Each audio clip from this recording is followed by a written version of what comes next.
all the E3 hype from last week, I kind of wanted to do a series kind of like the issue with gaming, not necessarily like what's wrong with video games and how it's impacting culture, blah blah blah, but what companies are doing to kind of just piss people off or kind of just getting their core audience to just dismiss them or just what kind of techniques they could do to get more people to get on board with certain franchises and stuff, right? Because like I think Pokemon kind of does it the best, where they usually have kind of like an international release, right?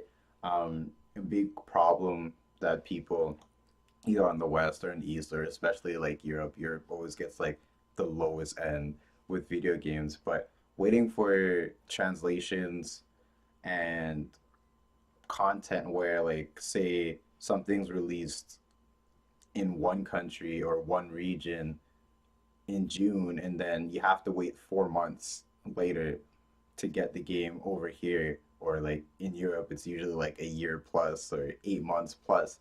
Um, just with how the internet is, you're going to get spoilers. Everybody sees spoilers. Like there's people who intentionally try to get people to see spoilers because they're dicks, or people just do it accidentally. But if you're really excited for a game and you see spoilers or just the whole gameplay online, you're not going to want to buy the game anymore. Like it's pointless. You already know the story, you know what's happening, you know the character, the progress. Even when you try to avoid spoilers, you have to be completely in the dark. Like sometimes it's on TV, sometimes it's online, sometimes you might just overhear it. You have to actually be like in a box not to hear spoilers about anything. Being a fan of anything, or if it's big news, everybody's gonna hear it. People who don't even like, people aren't even interested in the whole series will be like, "Oh, did you hear about this game and that?" Right? Like, just for example, the Pokemon Go beta, like it was completely on lock. Like, it started off in Japan, and Japan was super strict where, if you posted anything online, there'd be like serious stuff. So they held it down until like they started going off to like Australia and stuff. And as soon as it reached Australia, I think within like the first 6 minutes or like 6 hours or whatever, 8 minutes of gameplay got leaked. So unless you're in the dark or really in your work, school, whatever, you're going to find spoilers. So I think a big thing to help our problem in gaming is just get on with the whole worldwide release, international release. If a game's in a certain language or whatever, make sure you're getting people translating it in the process. Like especially if it's like a AAA title game, you already know people are gonna buy it, right? You have fans all over the world, whatever. So if you know you want X amount of copies in like North America or X amount of copies in different parts of Europe or whatever, or South America, like like Brazil, um, make sure while you're in the stages of having it in one language, um, get on board and hit it up in all the other languages. Like Pokemon does it the greatest.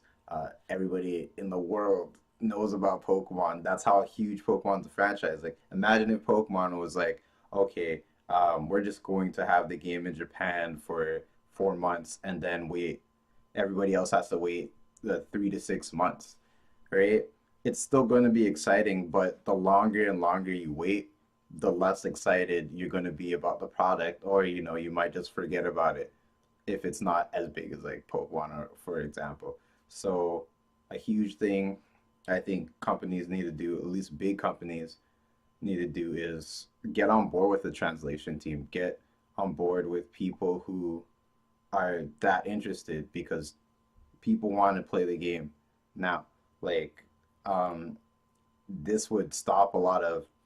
I wouldn't like. I would say it would stop it or at least slow it down with like pirates because people pirate games either A, they can't afford it, B, whatever laws in their country. Like I know Brazil, games are really expensive because it counts as gambling in that country. So there's a lot of pirates in Brazil.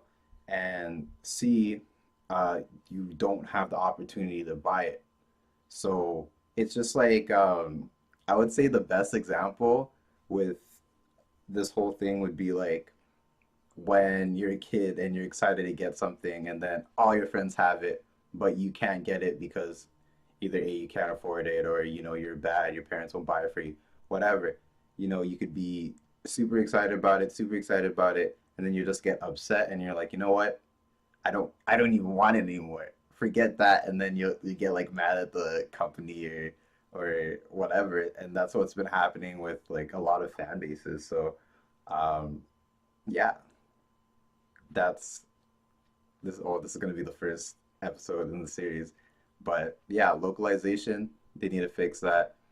They need to listen to people who are interested in or like just go on like boards or even do surveys and stuff because um the world's just so connected now. Like Nintendo has a fan page on different social networks.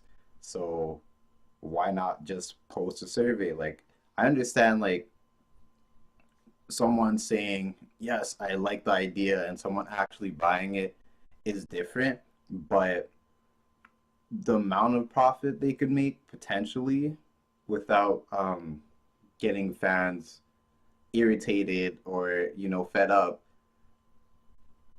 could really work. So I think they should try it out, especially if they have the money or they know the demographics. So yeah, problem with gaming, part one. More to come. See you later.